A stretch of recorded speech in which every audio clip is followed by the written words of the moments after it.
எனக்குள்ள வேதனை நிலவுக்கு தெரிந்திடும், நிலவுக்கும் ஜோடி இல்லை. எழுதிய கவிதைகள் உனை வந்து சேர்ந்திட கவிதைக்கும் கால்கள் இல்லை. உலகில் பெண் வர்க்கம் 100 கோடியாம், அதிலே நீ யாரடி? சருகாய் அன்பே நான் காத்திருக்கிறேன், எங்கே உன் காலடி? மணி சரி பார்த்து தினம் வழி பார்த்து இரு விழிகள் தேய்கிறேன்.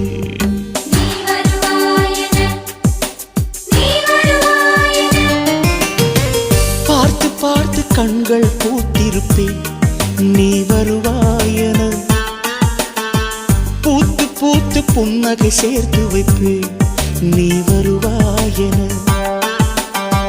தென்றலாக நீ வருவாயா? ஜன்னலாகிறேன். தீர்த்தமாக நீ வருவாயா? மேகமாகிறேன். வண்ணமாக